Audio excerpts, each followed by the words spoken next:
देव भगवान की जय, प्यारे कृष्ण कन्हैया लाल की जय।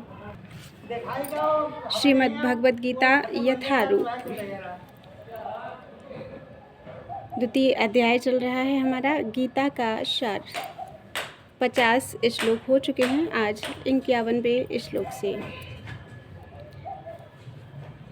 कर्मजं बुद्धियुक्ता हि फलं त्यक्त्वा मनीषिणः जन्मबन्धविनिर्मुक्ताः पदं गच्छन्त्यनामयम्।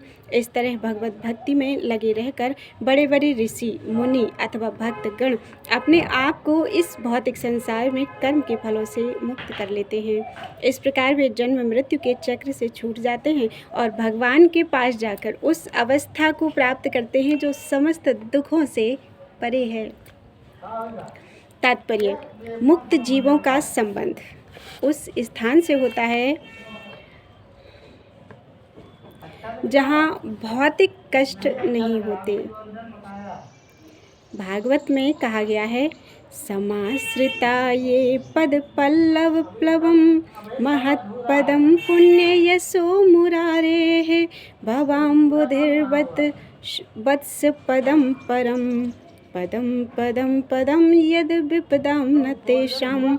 जिसने उस भगवान के चरण कमल रूपी नाव को ग्रहण कर लिया है, जो दृश्य जगत के आश्रय हैं और मुकुंद के नाम से विख्यात हैं, अर्थात मुक्ति के दाता हैं, उसके लिए यह भव सागर गोखुर के समाये जल के समान है, गाय के खुर के समाये जल के समान है। उसका लक्ष्य परम पदम है, अर्थात वह स्थान जहाँ भौतिक कष्ट नहीं है, या कि वैकुंठ है। वह स्थान नहीं जहाँ पद पर संकट हो। अज्ञानवश मनुष्य यह नहीं समझ पाता कि यह भौतिक जगत ऐसा दुखमय स्थान है जहाँ पद पर संकट है। केवल अज्ञानवश अल्पज्ञानी पुरुष यह सोचकर कि कर्मों से वे सुखी रह सकेंगे, सकाम कर्म करते हुए स्थिति को सहन करते हैं। उन्हें यह ज्ञात नहीं है कि इस संसार में कहीं भी कोई भी शरीर दुखों से रहित नहीं है। संसार में सर्वत्र जीवन के दुख, जन्म मृत्यु, जरा तथा व्याधि विद्यमान है, किंतु जो अपने वास्तविक स्वरूप को समझ लेता है और इस प्रकार भगवान की स्थिति को समझ लेता है, वही भगवान की प्रेमा भक्ति में लगता है। फलस्वरूप वह वैकुंठ लोक जाने का अधिकारी बन जाता है, जहाँ ना तो भौतिक कष्टमय जीवन है, ना ही काल का प्रभाव तथा मृत्यु है। अपने स्वरूप को जानने का अर्थ है भगवान की अलौकिक स्थिति को भी जान लेना। जो भ्रमवश यह सोचता है कि जीव की स्थिति तथा भगवान की स्थिति एक समान है, उसे समझो कि वह अंधकार में है और स्वयं भगवत भक्ति करने में असमर्थ है। वह अपने आप को प्रभु मान लेता है और इस तरह जन्म मृत्यु की पुनरावृत्ति का पथ चुन लेता है। किंतु जो यह समझते हुए कि उसकी स्थिति सेवक की है, अपने को भगवान की सेवा में लगा देता है, वह तुरंत ही वैकुंठ लोक जाने का अधिकारी बन जाता है। भगवान की सेवा कर्म योग या बुद्धि योग कहलाती है, जिसे स्पष्ट शब्दों में भगवत भक्ति कहते हैं।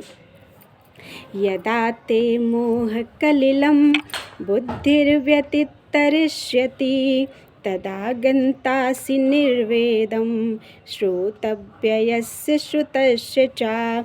जब तुम्हारी बुद्धि मोह रूपी सघन वन को पार कर जाएगी, तो तुम सुने हुए तथा सुनने योग्य सब के प्रति अन्य मनस्क हो जाओगे। तात्पर्य: भगवत भक्तों के जीवन में ऐसे अनेक उदाहरण प्राप्त हैं जिन्हें भगवत भक्ति के कारण वैदिक कर्मकांड से विरक्ति हो गई। जब मनुष्य श्री कृष्ण को तथा उनके साथ अपने संबंध को समझ लेता है, तो वास्तविक स्वरूप को समझ लेता है, तो वह सकाम कर्मों के अनुष्ठानों के प्रति पूर्णतया अन्य मनस्क हो जाता है। भले ही वह अनुभवी ब्राह्मण क्यों न हो। भक्त परंपरा के महान भक्त तथा आचार्य श्री माधवेंद्र पुरी का कहना है, संध्या वंदन भद्रमस्तु भवतो भोः स्नान तुभ्यं नमो भो देवाः पितरश्च तर्पण विधौ नाहं क्षमः क्षम्यतां यत्र क्वापि निषद्य यादव कुलोत्तमस्य कंसदृशः स्मारमघं हरामि तदलं मन्ये किमन्येन मे। हे मेरी त्रिकालदर्शी त्रिकाल प्रार्थनाओं, त्रिकाल सुबह दोपहर शाम, हे मेरी त्रिकाल प्रार्थनाओं तुम्हारी जय हो। हे स्नान तुम्हें प्रणाम है। हे देव पितृगण, अब मैं आप लोगों के लिए तर्पण करने में असमर्थ हूँ। अब तो जहाँ भी बैठता हूँ यादव कुलवंशी कंस के हंता श्री कृष्ण का ही स्मरण करता हूँ और इस तरह मैं अपने पापमय बंधन से मुक्त हो सकता हूँ। मैं सोचता हूँ कि यही मेरे लिए पर्याप्त है।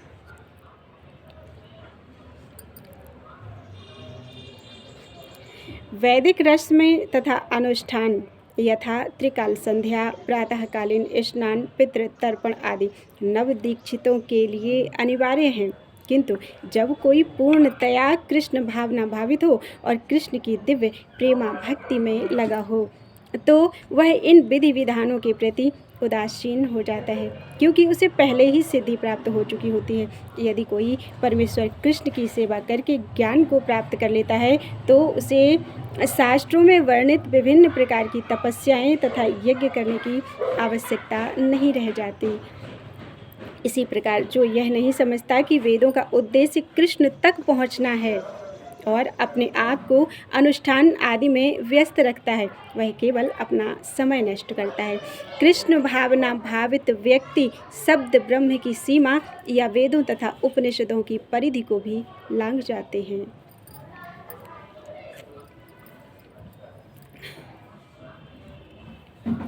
श्रुति विप्रतिपन्ना ते यदा स्थास्यति निश्चला समाधावचला बुद्धिः तदा योगम वाप्स्यसि। जब तुम्हारा मन वेदों की अलंकारमयी भाषा से विचलित न हो और आत्म साक्षात्कार की समाधि में स्थिर हो जाए तब तुम्हें दिव्य चेतना प्राप्त हो जाएगी। तात्पर्य कोई समाधि में है, इस कथन का अर्थ यह होता है कि वह पूर्णतया कृष्ण भावना भावित है, अर्थात उसने पूर्ण समाधि में ब्रह्म परमात्मा तथा भगवान को प्राप्त कर लिया है। आत्म साक्षात्कार की सर्वोच्च सिद्धि यह जान लेना है कि मनुष्य कृष्ण का शाश्वत दास है और उसका एकमात्र कर्तव्य कृष्ण भावनामृत में अपने सारे कर्म करना है। कृष्ण भावना भावित व्यक्ति या भगवान के एकनिष्ठ भक्त को ना तो वेदों की अलंकारमयी वाणी से विचलित होना चाहिए, ना ही स्वर्ग जाने के उद्देश्य से सकाम कर्मों में प्रवृत्त होना चाहिए। कृष्ण भावना अमृत में मनुष्य कृष्ण के सानिध्य में रहता है और कृष्ण से प्राप्त सारे आदेश उस दिव्य अवस्था में समझे जा सकते हैं। ऐसे कार्यों के परिणाम स्वरूप निश्चयात्मक ज्ञान की प्राप्ति निश्चित है। उसे कृष्ण या उनके प्रतिनिधि अर्थात गुरु की आज्ञाओं का पालन मात्र करना होगा। अर्जुन उवाच स्थित प्रज्ञस्य का भाषा समाधिस्तस्य केशव स्थित धीः किम प्रभाषेत किमासीत व्रजेत किम। अर्जुन ने कहा, हे कृष्ण, अध्यात्म में लीन चेतना वाले व्यक्ति अर्थात स्थित प्रज्ञ के क्या लक्षण हैं, वह कैसे बोलता है तथा उसकी भाषा क्या है, वह किस तरह बैठता है और किस तरह चलता है।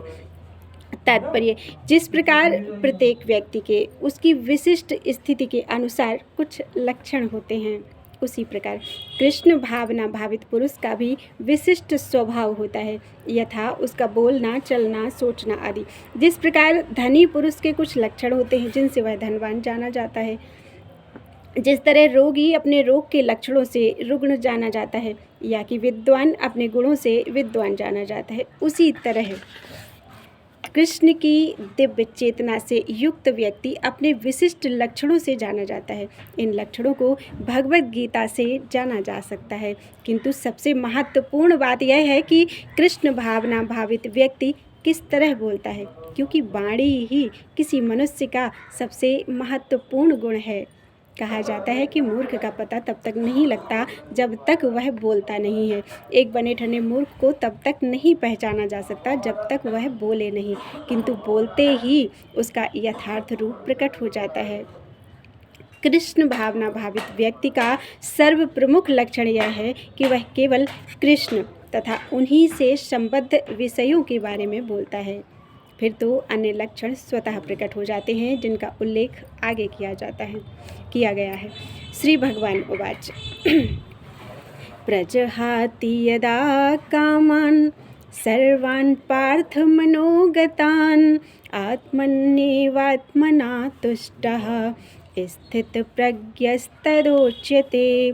श्री भगवान ने कहा, हे पार्थ, जब मनुष्य मनोधर्म से उत्पन्न होने वाली इंद्रिय तृप्ति की समस्त कामनाओं का परित्याग कर देता है और जब इस तरह से विशुद्ध हुआ उसका मन आत्मा में संतोष प्राप्त करता है तो वह विशुद्ध दिव्य चेतना को प्राप्त स्थित प्रज्ञ कहा जाता है। तात्पर्य, श्रीमद् भागवत में पुष्टि हुई है कि जो मनुष्य पूर्णतया कृष्ण भावना भावित या भगवत भक्त होता है उसमें महर्षियों के समस्त सद्गुण पाए जाते हैं, किंतु जो व्यक्ति अध्यात्म में स्थित नहीं होता उसमें एक भी योग्यता नहीं होती, क्योंकि वह अपने मनोधर्म पर ही आश्रित रहता है। फलतः यहाँ यह ठीक ही कहा गया है कि व्यक्ति को मनोधर्म द्वारा कल्पित सारी विषय वासनाओं को त्यागना होता है। कृत्रिम साधन से इनको रोक पाना संभव नहीं है, किंतु यदि कोई कृष्ण भावनामृत में लगा हो तो सारी विषय वासनाएं स्वतः बिना किसी प्रयास के दब जाती हैं। अतः मनुष्य को बिना किसी झिझक के कृष्ण भावनामृत में लगना होगा, क्योंकि यह भक्ति उसे दिव्य चेतना प्राप्त करने में सहायक होगी। अत्यधिक उन्नत जीवात्मा अर्थात महात्मा अपने आप को परमेश्वर का शाश्वत दास मानकर आत्मतुष्ट रहता है। भगवान का दास मानकर, शाश्वत दास मानकर आत्मतुष्ट रहता है। ऐसे आध्यात्मिक पुरुष के पास भौतिकता से उत्पन्न एक भी विषय वासना फटक नहीं पाती। वह अपने को निरंतर भगवान का सेवक मानते हुए सहज रूप में सदैव प्रसन्न रहता है। दुखे स्वनु उद्विग्न मनाः सुखेषु विगत स्पृहः वीतराग भय क्रोधः स्थित धीर मुनिरुच्यते। जो त्रैतापों के होने पर भी मन में विचलित नहीं होता अथवा सुख में प्रसन्न नहीं होता और जो आसक्ति, भय तथा क्रोध से मुक्त है, वह स्थिर मन वाला मुनि कहलाता है। तात्पर्य, मुनि शब्द का अर्थ है वह जो शुष्क चिंतन के लिए मन को अनेक प्रकार से उद्वेलित करे किंतु किसी तथ्य पर ना पहुंच सके। कहा जाता है कि प्रत्येक मुनि का अपना अपना दृष्टिकोण होता है और जब तक एक मुनि अन्य मुनियों से भिन्न ना हो तब तक उसे वास्तविक मुनि नहीं कहा जा सकता। न चासा व्रसिर्यस्य मतम न भिन्नम, महाभारत के वन पर्व में कहा गया है, किंतु जिस स्थितधीह मुनि का भगवान ने यहाँ उल्लेख किया है वह सामान्य मुनि से भिन्न है। स्थितधीह मुनि सदैव कृष्ण भावना भावित रहता है, क्योंकि वह सारा सृजनात्मक चिंतन पूरा कर चुका होता है। वह प्रशांत निशेष मनोरथांतर अर्थात स्तोत्र रत्न कहलाता है, या जिसने शुष्क चिंतन की अवस्था पार कर ली है और इस निष्कर्ष पर पहुंचा है कि भगवान श्री कृष्ण या वासुदेव ही सब कुछ हैं। वासुदेवः सर्वमिति स महात्मा सुदुर्लभः, वह स्थिर चित्त मुनि कहलाता है। ऐसा कृष्ण भावना भावित व्यक्ति तीनों तापों के, आदि व्याधि और उपाधि, तीनों तापों के संघात से तनिक भी विचलित नहीं होता, या दैहिक दैविक भौतिक ताप, तो तीनों तापों से विचलित नहीं होता, क्योंकि वह इन कष्टों अर्थात तापों को भगवत कृपा के रूप में लेता है और पूर्व पापों के कारण अपने को अधिक कष्ट के लिए योग्य मानता है और वह देखता है कि उसके सारे दुख भगवत कृपा से रंच मात्र रह जाते हैं। इसी प्रकार जब वह सुखी होता है तो अपने को सुख के लिए अयोग्य मानकर इसका भी श्रेय भगवान को देता है। वह सोचता है कि भगवत कृपा से ही वह ऐसी सुखद स्थिति में है और भगवान की सेवा और अच्छी तरह से कर सकता है। और भगवान की सेवा के लिए तो वह सदैव साहस करने के लिए सन्नद्ध रहता है। वह राग या विराग से प्रभावित नहीं होता। राग का अर्थ होता है अपनी इंद्रिय तृप्ति के लिए वस्तुओं को ग्रहण करना, और विराग का अर्थ है ऐसी इंद्रिय आसक्ति का अभाव। किंतु कृष्ण भावनामृत में स्थिर व्यक्ति में न राग होता है न विराग, क्योंकि उसका पूरा जीवन ही भगवत सेवा में अर्पित रहता है। फलतः सारे प्रयास असफल रहने पर भी वह क्रुद्ध नहीं होता, चाहे विजय हो या ना हो। कृष्ण भावना भावित व्यक्ति अपने संकल्प का पक्का होता है। यह सर्वत्रानभिस्त्रेः यः सर्वत्रानभिस्नेहः तत्तत्प्राप्य शुभाशुभं नाभिनन्दति न द्वेष्टि तस्य प्रज्ञा प्रतिष्ठिता। इस भौतिक जगत में जो व्यक्ति ना तो शुभ की प्राप्ति से हर्षित होता है और ना दुख की प्राप्ति से, ना अशुभ के प्राप्त होने पर उससे घृणा करता है, वह पूर्ण ज्ञान में स्थिर होता है। तात्पर्य, भौतिक जगत में सदा ही कुछ न कुछ उथल पुथल होती रहती है, उसका परिणाम अच्छा हो चाहे बुरा। जो ऐसी उथल पुथल से विचलित नहीं होता, जो अच्छे अर्थात शुभ या अशुभ से अप्रभावित रहता है, उसे कृष्ण भावनामृत में स्थिर समझना चाहिए। जब तक मनुष्य इस भौतिक संसार में है तब तक अच्छाई या बुराई की संभावना रहती है, क्योंकि यह संसार द्वैत अर्थात द्वंद्वों से पूर्ण है। किंतु जो कृष्ण भावनामृत में स्थिर है वह अच्छाई या बुराई से अछूता रहता है, क्योंकि उसका सरोकार कृष्ण से रहता है जो सर्वमंगलमय है। ऐसे कृष्ण भावनामृत से मनुष्य पूर्ण ज्ञान की स्थिति प्राप्त कर लेता है, जिसे समाधि कहते हैं। यदा संहरते चायं कूर्मो अंगानीव सर्वसः इंद्रियाणि इंद्रियार्थेभ्यः तस्य प्रज्ञा प्रतिष्ठिता। जिस प्रकार कछुआ अपने सारे अंगों को संकुचित करके खोल के भीतर कर लेता है, उसी तरह जो मनुष्य अपनी इंद्रियों को इंद्रिय विषयों से खींच लेता है और पूर्ण चेतना में दृढ़तापूर्वक स्थिर होता है।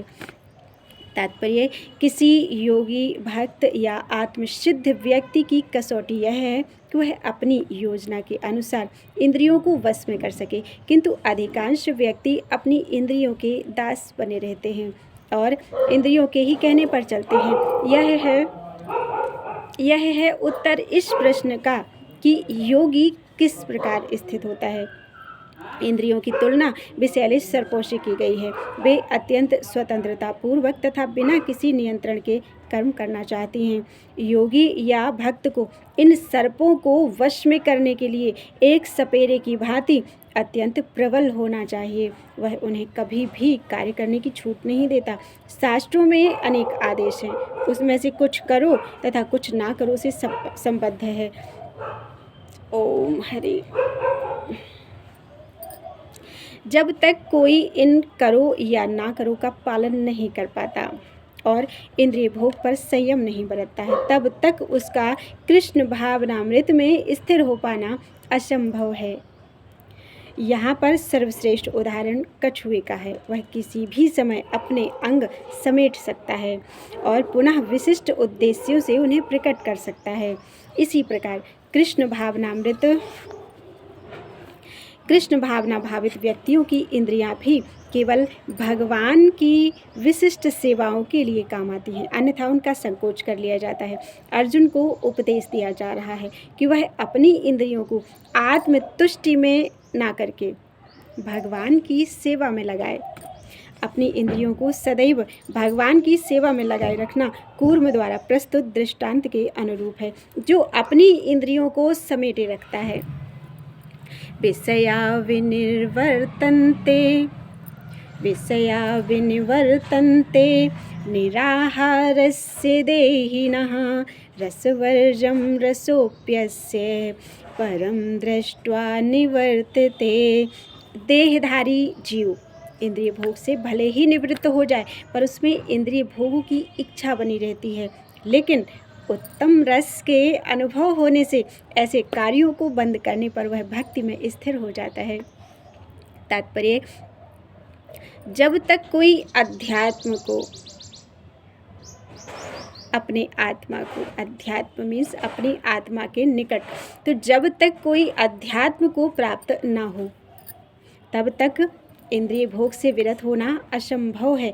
विधि विधानों द्वारा इंद्रिय भोग को संयमित करने की विधि वैसी ही है जैसे किसी रोगी के किसी भोज्य पदार्थ खाने पर प्रतिबंध लगाना, किंतु इससे रोगी की ना तो भोजन के प्रति रुचि समाप्त होती है और ना वह ऐसा प्रतिबंध लगाया जाना चाहता है। इसी प्रकार अल्पज्ञानी व्यक्तियों के लिए इंद्रिय संयमन के लिए अष्टांग योग जैसी विधि की संस्तुति की जाती है, जिसमें यम, नियम, आसन, प्राणायाम, प्रत्याहार, धारणा, ध्यान आदि सम्मिलित हैं। किंतु जिसने कृष्ण भावनामृत के पथ पर प्रगति के क्रम में परमेश्वर कृष्ण के सौंदर्य का रसास्वादन कर लिया, उसे जड़ भौतिक वस्तुओं में से कोई रुचि नहीं रह जाती। अतः आध्यात्मिक जीवन में ये सारे प्रतिबंध अल्पज्ञानी नवदीक्षितों के लिए हैं। ऐसे प्रतिबंध तभी तक ठीक हैं जब तक कृष्ण भावनामृत में रुचि जागृत नहीं हो जाती, और जब वास्तव में रुचि जग जाती है तो मनुष्य में स्वतः ऐसी वस्तुओं के प्रति अरुचि उत्पन्न हो जाती है। यत तो ह्यापि कौन्तेय पुरुषस्य विपश्चितः इंद्रियाणि प्रमाथीनि हरन्ति प्रसभं मनः। हे अर्जुन, इंद्रियां इतनी प्रबल तथा वेगवान हैं कि वे उस विवेकी पुरुष के मन को भी बलपूर्वक हर लेती हैं जो उन्हें वश में करने का प्रयत्न करता है।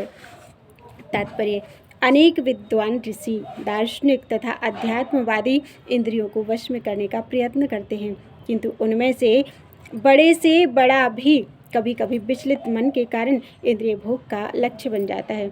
यहाँ तक कि विश्वामित्र जैसे महर्षि तथा पूर्ण योगी को भी मेनका के साथ विषय भोग में प्रवृत्त होना पड़ा, यद्यपि वे इंद्रिय निग्रह के लिए कठिन तपस्या तथा योग कर रहे थे। विश्व इतिहास में इसी तरह के अनेक दृष्टांत हैं। अतः पूर्णतया कृष्ण भावना भावित हुए बिना मन तथा इंद्रियों को वश में कर सकना असंभव है, अत्यंत कठिन है। मन को कृष्ण में लगाए बिना मनुष्य ऐसे भौतिक कार्यों को बंद नहीं कर सकता। परम साधु तथा भक्त यामुनाचार्य ने एक व्यवहारिक उदाहरण प्रस्तुत किया है। वे कहते हैं, यद्वधिमं चेतः कृष्ण पदारविंदे नव नव रसधामन्ये युध्यतं रन्तुमासीत् तद्वधिवत नारी संगमे स्मर्यमाने भवति मुख विकारः सुष्ठु निष्ठीबनं च। जब से मेरा मन भगवान कृष्ण के चरणारविंदों की सेवा में लग गया है और जब से मैं नित्य नव दिव्य रस का अनुभव करता रहा हूँ, तब से स्त्री प्रसंग का विचार आते ही मेरा मन उधर से फिर जाता है और मैं ऐसे विचारों पर थू थू करता हूँ। कृष्ण भावना अमृत इतनी दिव्य सुंदर वस्तु है कि इसके प्रभाव से भौतिक भोग स्वतः नीरस हो जाता है। यह वैसा ही है जैसे कोई भूखा मनुष्य प्रचुर मात्रा में पुष्टिदायक भोजन करके अपनी भूख मिटा ले। महाराज अम्बरीश भी परम योगी दुर्वासा मुनि पर इसीलिए विजय पा सके क्योंकि उनका मन निरंतर कृष्ण भावनामृत में लगा रहता था। स वै मनः कृष्ण पदारविंदयोः वचांसि वैकुंठ गुणानुवर्णने। 60 अध्याय हो चुके हैं। बोलो वृंदावन बिहारी लाल की जय।